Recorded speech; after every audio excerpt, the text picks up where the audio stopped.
यूं ही नहीं मिलती मंजिल राही को, जुनून सा दिल में जगाना पड़ता है। पूछा चिड़िया से कि घोंसला कैसे बनता है, वो बोली तिनका तिनका उठाना पड़ता है। Hello dear students, I hope you all are utilizing your time and you all are fit and fine. In this new video, I welcome you all. Today we're gonna start a new topic of economics, that is the sectors of the Indian economy. This topic is in class 10 CBSE chapter number 2 of economics. So let us start the journey of sectors of the Indian economy. Let us begin.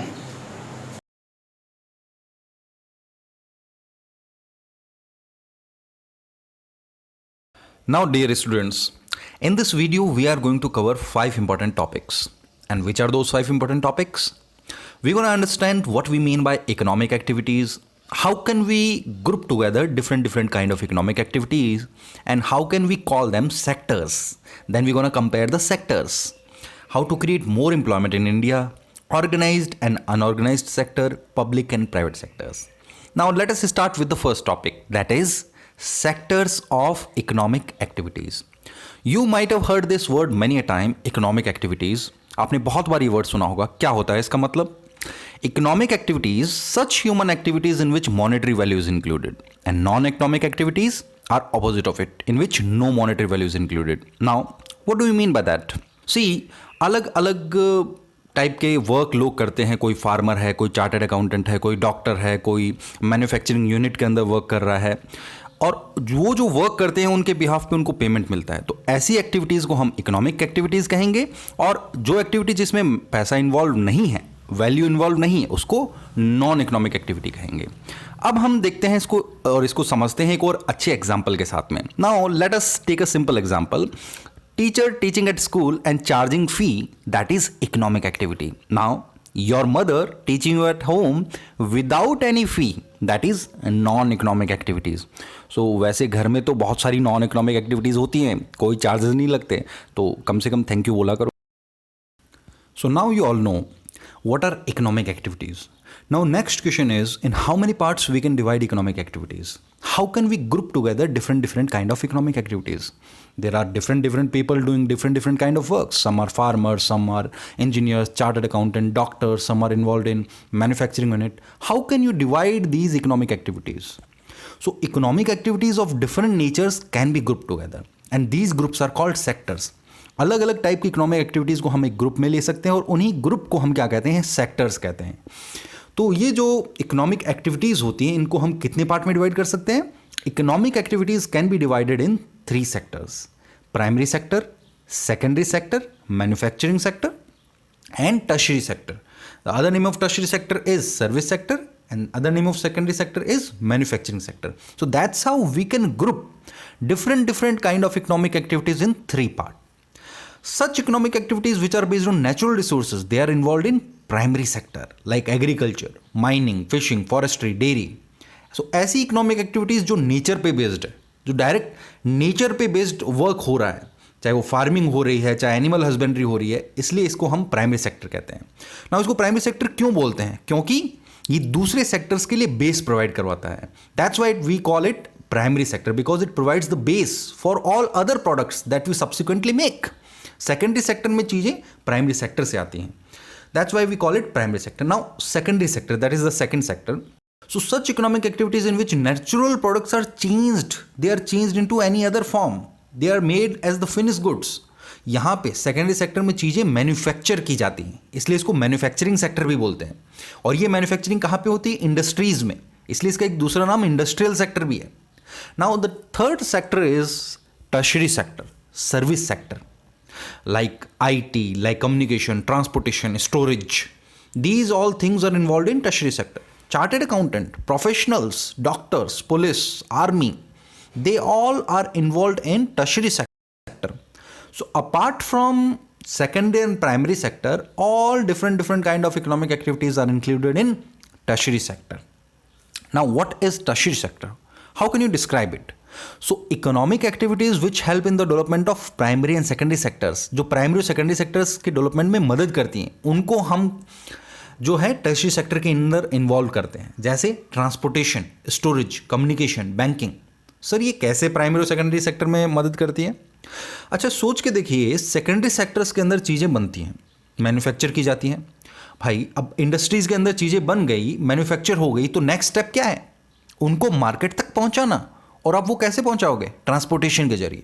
Now अब वो products जो बने हैं secondary sector के अंदर, उनको store भी तो करना होगा। स्टोरेज की रिक्वायरमेंट होती है, कम्युनिकेशन की रिक्वायरमेंट होती है, बैंकिंग की रिक्वायरमेंट होती है। So therefore these all things are included in tertiary sector.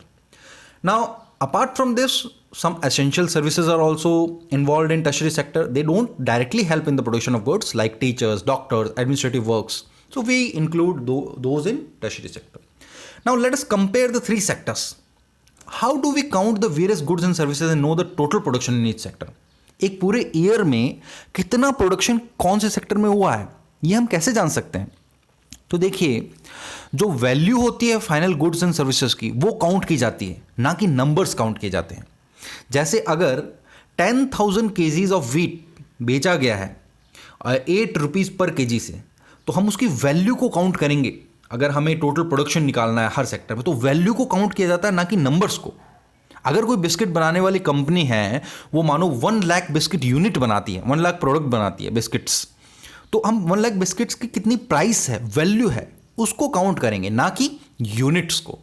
So we will count the value, not the units.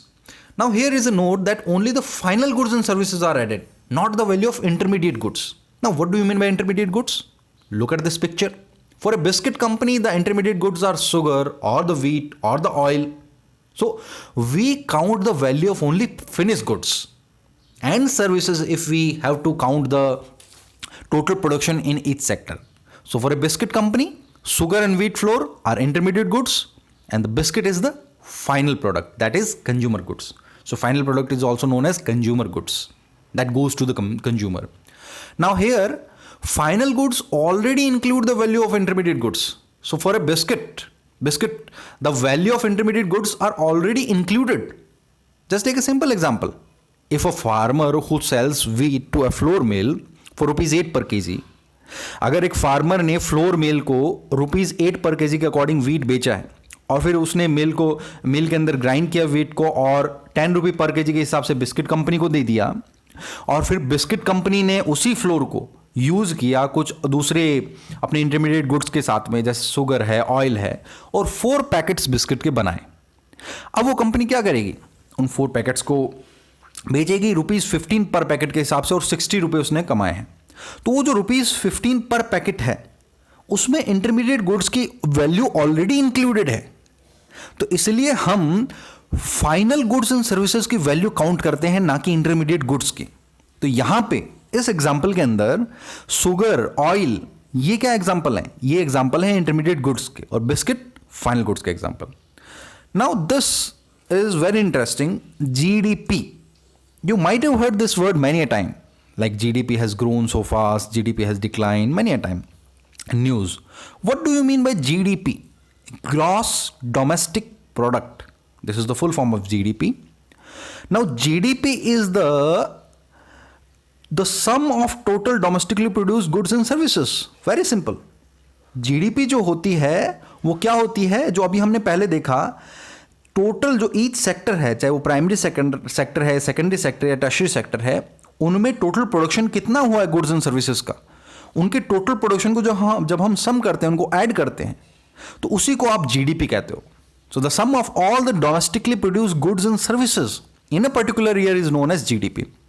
Now the value of total production in primary sector in a year, if we will add the value of final goods and produced in secondary sector, and then we add the value of services produced in tertiary sector, that is GDP. So the value of final goods and services produced in each sector during a particular year is called as GDP. Now you know what do you mean by GDP. अब आप जानते हो GDP का मतलब क्या है. बहुत simple. GDP में हम क्या करते हैं, ग्रॉस डोमेस्टिक प्रोडक्ट में जो 3 सेक्टर्स अभी हमने देखे, इकोनॉमिक एक्टिविटीज को हमने डिवाइड किया, उन 3 सेक्टर्स में टोटल प्रोडक्शन कितना हुआ है गुड्स एंड सर्विसेज का, जब आप उसको सम करते हो फाइनल गुड्स एंड सर्विसेज का, फाइनल गुड्स एंड सर्विसेज, ये भी बहुत इंपॉर्टेंट है. अभी हमने देखा फाइनल गुड्स एंड सर्विसेज का क्या मतलब है. तो फाइनल गुड्स एंड सर्विसेज के टोटल प्रोडक्शन को आप जब इंक्लूड करते हो तीनों सेक्टर के मिला के, तो उसको आप क्या कहते हो, GDP. that is gross domestic product. Now let us look at this graph. अब एक बार इस ग्राफ को देखिए, GDP by primary, secondary and tertiary sector. Primary sector का, सेकेंडरी सेक्टर का और टर्शियरी सेक्टर का जीडीपी में कितना रोल है. जीडीपी मतलब ग्रॉस डोमेस्टिक प्रोडक्ट. सो एक सिंपल एग्जांपल से समझिए, अगर हम कहते हैं इंडिया में जीडीपी रही है 100 रुपए टोटल, तो इसका क्या मतलब है कि तीनों सेक्टर्स में मिला के जो वैल्यू जनरेट हुई है एक ईयर में वो कितनी हुई है, 100 रुपीज, है ना. We are just taking an example. अब उस 100 रुपी में प्राइमरी सेक्टर का कितना शेयर है, उस 100 रुपी में सेकेंडरी सेक्टर का कितना शेयर है, उस 100 रुपी में टर्शियरी सेक्टर, सर्विस सेक्टर का कितना शेयर है, वही हम इस ग्राफ में देख रहे हैं. तो यहां पे आपको एक रियल डेटा दे रखा है 1973-74 का और 2013-14 का. Just look at this. Like in 1973-74 the India GDP was nearly 6 lakh crore. 6 lakh crore के आसपास हमारी जो जीडीपी थी, उसमें टर्शियरी सेक्टर का कुछ रोल था परसेंटेज, और सर्विस सेक्टर जो मैन्युफैक्चरिंग सेक्टर है उसका परसेंटेज था, प्राइमरी सेक्टर का परसेंटेज था. और 13-14 में हमारी जो जीडीपी है, टोटल प्रोडक्शन जो था वो 5 लाख, नियरली 5 लाख करोड़ से बढ़कर कितना हो गया, नियरली 55 लाख करोड़. इतना जो है जीडीपी में ग्रोथ हुई है. और करंटली ये जो है और बढ़ गया है. अब हम देखेंगे कि percentage wise, in percentage wise what are the percentages of different sectors in GDP. GDP के अंदर अलग अलग सेक्टर्स के परसेंटेज कितने हैं. So here you can see in 1973-74 the primary sector the share was nearly 40%. अगर 100 रुपीज टोटल जीडीपी थी तो उसमें 40 रुपीज किससे आ रहा था, प्राइमरी सेक्टर से, जो अब घट के कितना रह गया है, नियरली 14%, नियरली 15%. और टर्शियरी सेक्टर का रोल बढ़ा है. And this is obvious. This is obvious. As the country grows, the role of the tertiary sector, the role of the service sector automatically grows. So GDP में percentage जो है primary sector, secondary sector, tertiary sector का, here you can see in this graph. Now, where are most of the people employed? This is also next very important question. कहाँ पे ज़्यादा लोग involved हैं, employed कहाँ पे हैं, ज़्यादा activities कहाँ पे करते हैं. तो here you can see a graph, share of sectors in employment. So here you can see in 1977-78, 71% people were involved in primary sector. Now you understand. अगर मैं कह रहा हूँ 71% लोग जो हैं प्राइमरी सेक्टर में इन्वॉल्व थे, तो उसका क्या मतलब है. उसका मतलब ये है कि वो एग्रीकल्चर, उसकी अलाइड एक्टिविटीज़, माइनिंग या ऐसी रिलेटेड एक्टिविटीज़ में वर्क करते थे. 17-18 में प्राइमरी सेक्टर का एम्प्लॉयमेंट में शेयर कितना हो गया, 44%. Means now only 44% people are nearly involve in primary sector. Then secondary sector का रोल बढ़ा है 11 से 25% एंड 18 से 31% टर्शियरी सेक्टर का. Now what is the problem here. यहाँ पे प्रॉब्लम ये है कि अभी भी जो प्राइमरी सेक्टर है उसमें बहुत ज़्यादा लोग इन्वॉल्व हैं. There are much of the people still involve in primary sector, and the primary sector is not providing according to that the share in the GDP. और उसके अकॉर्डिंग एम्प्लॉयमेंट जितने लोग इन्वॉल्व है उसके अकॉर्डिंग शेयर उसका GDP में नहीं है. Now, therefore, the next question comes, that is unemployment.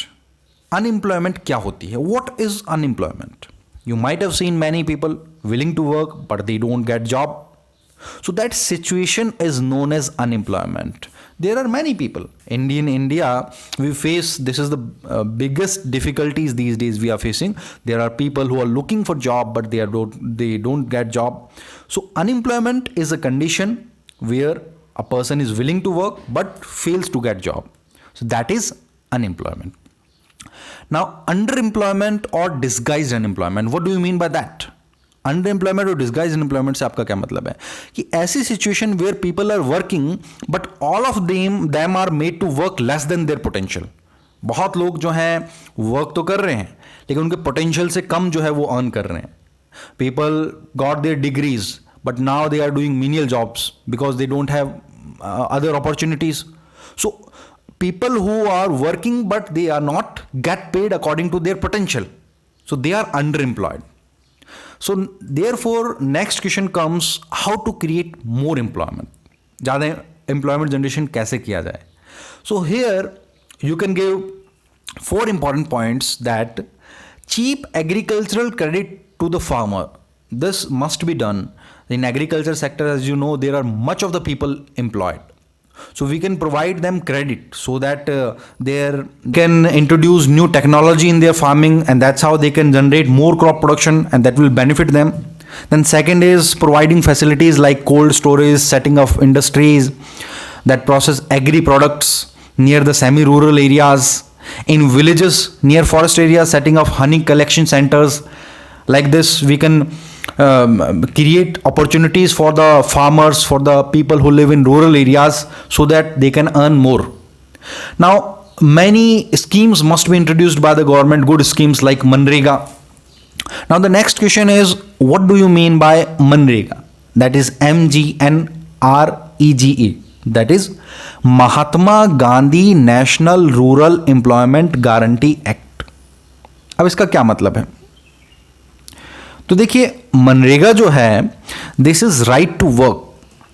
This started in 2005, this scheme, and this scheme is based on rural areas. Now under this scheme, who are able to and are need of work in rural areas, they are guaranteed 100 days of employment in a year by the government. So this is all about Manrega. Now if government fails to provide 100 days job to the people who are willing to work, who are needing of the work in rural areas, then if government fails to provide them work, government will give them unemployment allowances. So that's how this is all about Manrega. Now we will take another example. Just take example of Kanta. She is Kanta. She works in office. She attends her office from 9:30 a.m. to 5:30 p.m. She gets her salary regularly. At the end of every month, in addition to salary, she also gets provident fund as per rules laid down by the government. तो यहाँ पे हम example ले रहे हैं कांता का, जो कि एक लेडी हैं जो वर्क करती है एक ऑफिस में. उनके वर्किंग आवर्स फिक्स हैं, उनको प्रॉपर सैलरी मिलती है रेगुलर बेसिस पे, उनको बहुत सारे अलाउंसेस भी दिए जाते हैं. कांता को जो है ऑफिस में संडेज ऑफ मिलता है, हॉलीडेज़ की छुट्टी भी मिलती है, पेड हॉलीडे मिलते हैं. और जब कांता ने ज्वाइन किया था ऑफिस, तो उनका जो ये टर्म्स एंड कंडीशंस हैं वर्क की, ये पहले से प्री डिसाइडेड थी. अब एक दूसरा एग्जाम्पल हम लेते हैं, और वो एग्जाम्पल है कमल का. Just take this example of Kamal. Kamal जो है वो कांता के नेबर हैं, पड़ोसी हैं. He is a daily wage labourer. He works in a grocery shop nearby. He goes to the shop at 7:30 in the morning and works till 8 p.m. in the evening. तो इतने लंबे time period तक वो मतलब regular basis पे काम करते हैं, एंड उनको कोई अलाउंसेस नहीं दिए जाते हैं उनके मजदूरी के अलावा, सैलरी के अलावा. और वो जब काम पे नहीं जाते हैं तो उनको पेमेंट नहीं मिलता. जब वो काम पे जाएंगे तभी उनको पेमेंट मिलेगा. कोई उनको लीव नहीं मिलती है, पेड हॉलीडे उनके पास कुछ नहीं है. और जब उन्होंने ज्वाइन किया था तो उनके पास में कोई फॉर्मल लेटर भी नहीं है. वर्क कंडीशंस उनकी कोई डिसाइडेड नहीं है, और जो शॉप ओनर हैं उनको कभी भी निकाल सकते हैं. Now can you observe the differences? क्या आप कोई डिफरेंसेस ऑब्जर्व कर सकते हैं कांता और कमल के एग्जाम्पल में? So sectors on the basis of nature of work. Nature of work के अकॉर्डिंग हम सेक्टर्स को डिवाइड कर सकते हैं, ऑर्गेनाइज्ड सेक्टर में और अनऑर्गेनाइज्ड सेक्टर में. अब क्या मतलब होता है अनऑर्गेनाइज्ड एंड ऑर्गेनाइज्ड सेक्टर का? जो अभी हमने एग्जाम्पल देखा कांता का और कमल का, उस एग्जाम्पल से ही आप समझिए. इस एग्जाम्पल में आपको क्या समझ में आ रहा है? Here you can see like Kamal, he is working in unorganized sector, and Kanta, she is working in organized sector. कैसे? जैसे ऐसे सेक्टर जहाँ पे वर्क की कंडीशंस प्री डिसाइडेड नहीं हैं, जो रजिस्टर्ड नहीं होते हैं गवर्नमेंट से, उनको हम अनऑर्गेनाइज सेक्टर में काउंट करते हैं. और ऐसे एक्टिविटीज़ जो की जा रही हैं, जो रजिस्टर्ड हैं, टर्म्स ऑफ एम्प्लॉयमेंट रेगुलर है, गवर्नमेंट के द्वारा रजिस्टर्ड है, सारे रूल्स एंड रेगुलेशंस फॉलो करते हैं, तो उनको हम ऑर्गेनाइज सेक्टर में काउंट करते हैं. और इसका ऑपोजिट, जहाँ पे रूल्स एंड रेगुलेशन फिक्स नहीं है, जो रजिस्टर्ड नहीं है, रूल्स एंड रेगुलेशंस को फॉलो नहीं करते, उनको हम अनऑर्गेनाइज सेक्टर में काउंट करते हैं. और अनऑर्गेनाइज सेक्टर में जो एक्टिविटीज़ होती हैं, they are out of the ambit of government. So therefore there are many difficulties in the unorganized sector because they are not registered. Now government is introducing many laws, rules and regulations to reach to the unorganized sector also, but this is all about According to the work of nature, we can divide sector in two parts, that is organized sector and unorganized sector. इस तरीके से हम इसको दो part में divide कर सकते हैं. Now sectors on the basis of ownership. Ownership के बेसिस पे सेक्टर्स, कौन ओन करता है सेक्टर्स को, क्या हम ओनरशिप के बेसिस पे सेक्टर को डिवाइड कर सकते हैं? Yes, public sector and private sector we can divide on the basis of ownership.